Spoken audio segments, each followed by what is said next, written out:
Arofa Begum. Her name is Arofa Begum. My name is Arofa Begum. And her age, please. আপনার বয়স কত? 25 years old. 25, okay. Tell her, once again, what was her story in Burma? What did she witness? কি হয়েছে ওখানে যে আপনি ছিলেন যখন তখন আপনার উপরে কি Zara diye, başka Zara diye. Rüzgâr zattı. Ana şonu gozi bilo. Ana gozi bilo şonu. Hasara. Burada falan da gatto pani bani. Talbari diye. Zamire. Ponche na majja na. Majje başka burak bu angane dudur bu. Uni bol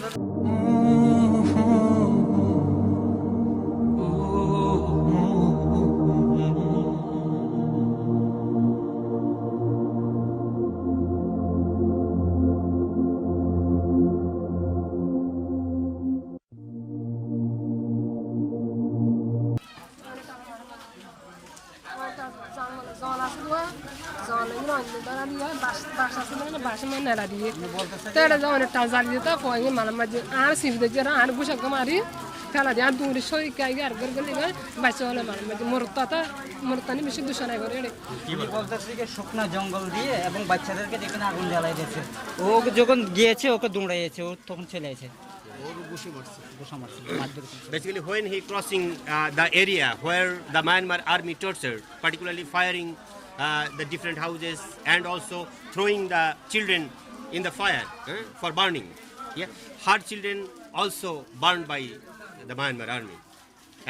And that time the Myanmar army slapped her and then tortured again physically. That's why he was just left the place.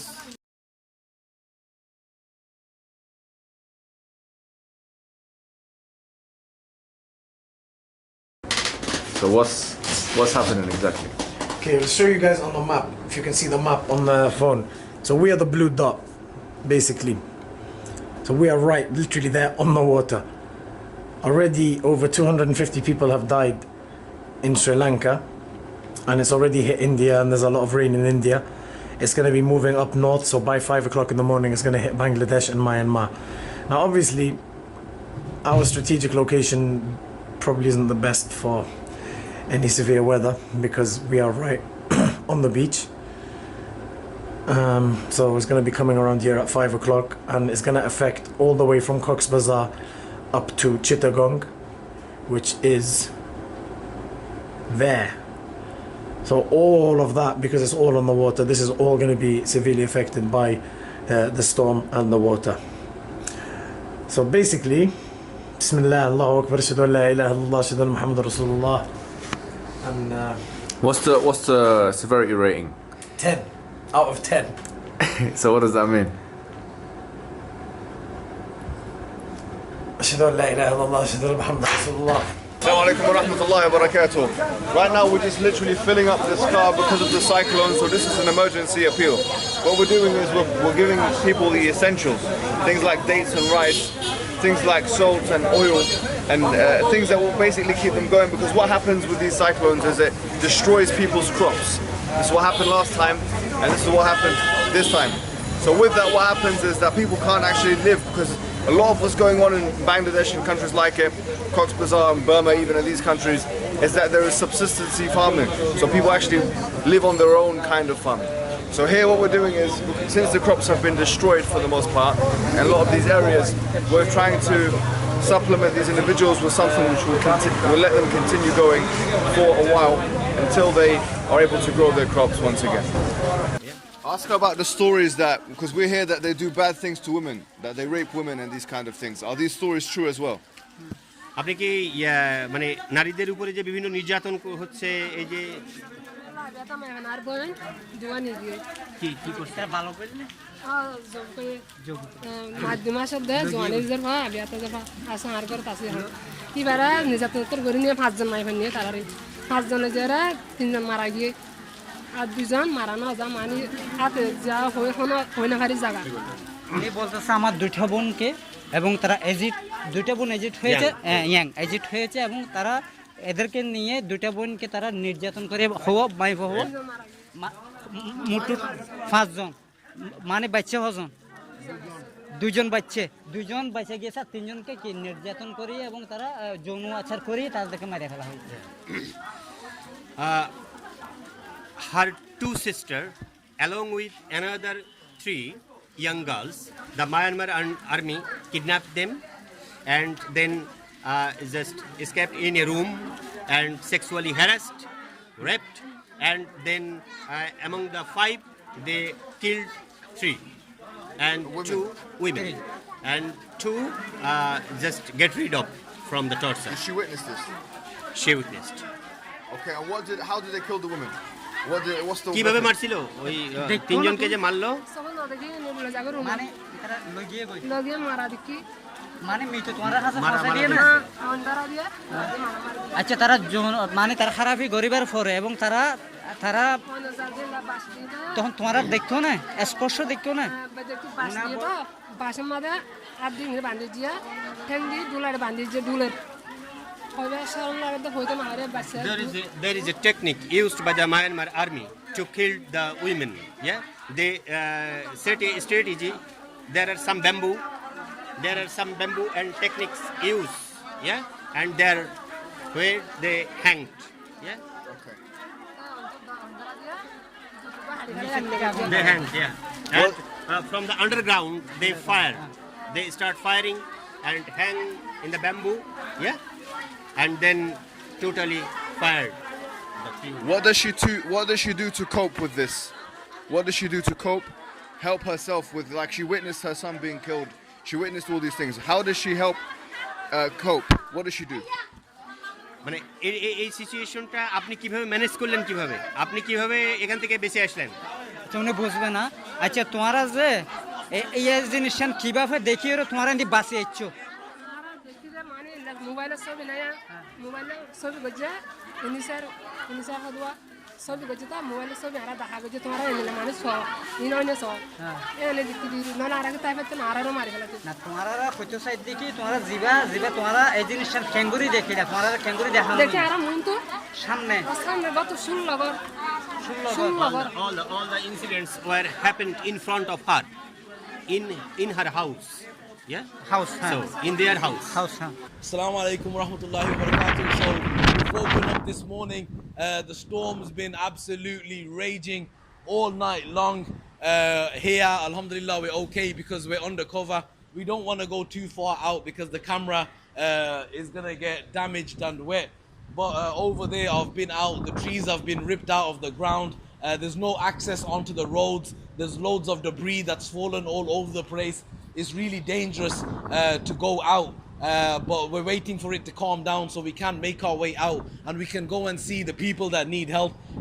Absolutely no doubt that homes have been absolutely shredded apart, maybe even blown away.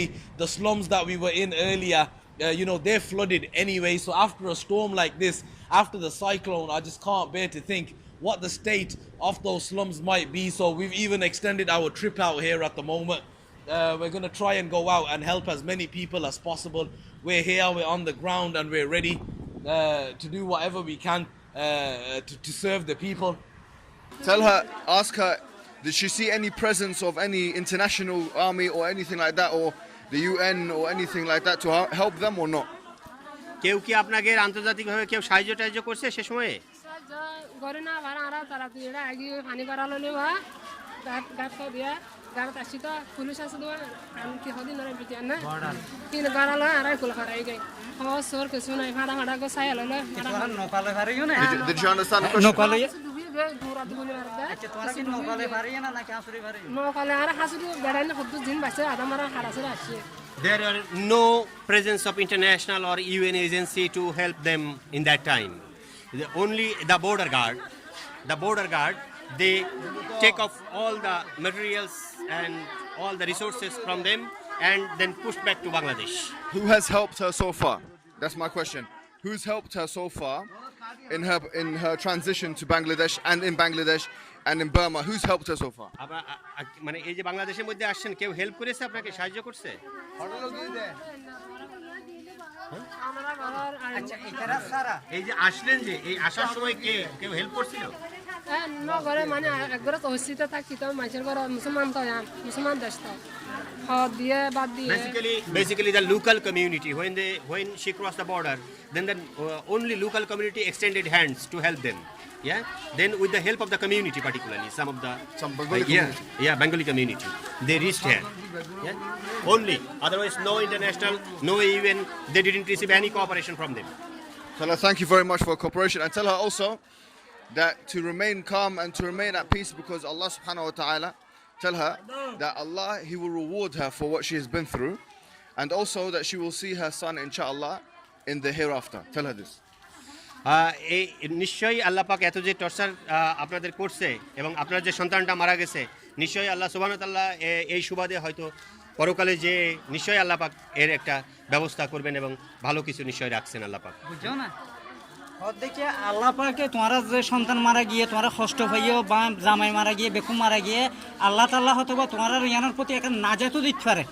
হ্যাঁ একটা নাজাতও তোমার আল্লাহ তাআলা কি একটা নাজাত দেখে ব্যস্ত দিতে পারে। ইয়ান হইতে আল্লাহর হুকুমই নইয়ে ইয়ান হইতে sir. Yes, tell her just to keep patient and never despair from the mercy of God. Yes, tell her this. এই জন্য ধৈর্য ধরছেন, আরও ধৈর্য ধরতে হবে আপনাদের। হ্যাঁ নিশ্চয়ই আল্লাহ পাক আমাদেরকে কবুল করবেন, মাফ করবেন এবং তারা আল্লাহ দোয়া করিবে, তারা আল্লাহ দোয়া করিবে বাস। Tell her thank you very much. Alaikum wa rahmatullahi wa barakatuh.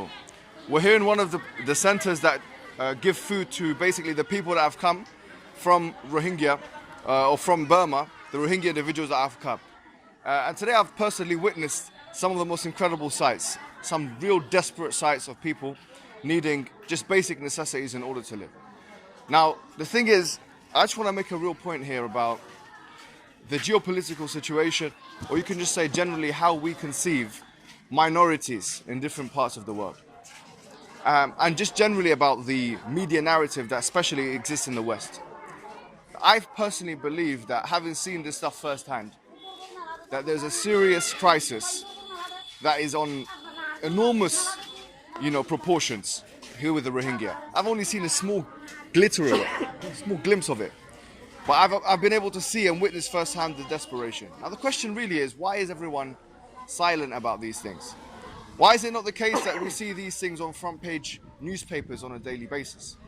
Why is it not the case that this is not emphasized as a point of news that we should consider? Is it because that the minority group happens to be a Muslim minority group?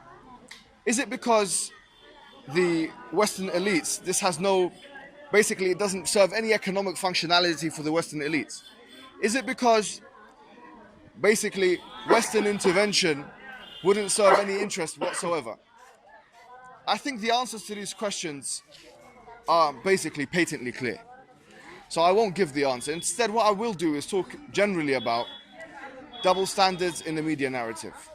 It seems to me that really, if you think about how things are conceptualized on a worldwide level, it has to be the case that you have what you call didactic representation, or this is what Edward Said called it in one of his books, which is where you have really a good guy and a bad guy. Wherever it's the case that you have a good guy or an underdog or a victim that happens to be Muslim, and in the case of the Rohingya, they're actually conservative Muslim. I mean, most of them practice their religion in an orthodox way. When you have a underdog or a victim that has those kinds of characteristics, it doesn't seem the case that those things should be emphasized. They should be swept under the carpet from a media perspective. Why? Because it doesn't, once again, serve the media narrative. It doesn't help anything. It doesn't serve any functionality from an economic perspective. So it's ignored. As open people, I'm not just speaking about Muslims here. Muslims and non-Muslims alike. As open people of understanding and people that want fairness and justice and these kinds of principles to be actually actualized on a worldwide level, we really should be thinking about what it is, who are the most exploited, why are they the most exploited, and how can we help that? How can we change that? Now, one of the main tools is raising awareness. Anyone watching this video, I want to really share this message, because we need to raise awareness collectively about the situation here with the Rohingya in Burma generally, okay? And just because it happens to be, let's say, a Buddhist majority and a Muslim minority, it doesn't mean that we should just sweep it under the carpet. There is extermination going on. There is genocide going on. there is mass immigration going on. This part of the world is underreported. This part of the world is underreported. The UN, even the UN has statistics which indicate to us that these people are the most exploited and possibly the most exploited people in the world. With that, I just want to conclude and say that it's impossible for us to understand what, let's say, terrorism, the word terrorism, what it actually means, without analyzing different aspects of it. See, terrorism only has to take one form according to the media narrative. It has to take a form where someone, let's say, looking like myself, committing some kinds of evil deeds. Let's ask you a question, guys. If it was a Muslim majority in Burma, would we hear more about it? It's a simple question. And the answer is yes, we would hear more about it. If it was a Muslim majority in Burma exploiting a Buddhist minority, let's just turn the tables over. What would happen? How often would that be on our front page news? How often would that be cited by detractors of Islam and, let's say, people that are opponents of Islam as a reason why we should eliminate Islam or attack Islam or all of these things? I think the answer, once again, is patently clear. So let's be fair here, guys, and let's understand the real severity of the worldwide situation. Assalamu alaikum wa rahmatullahi wa barakatuh.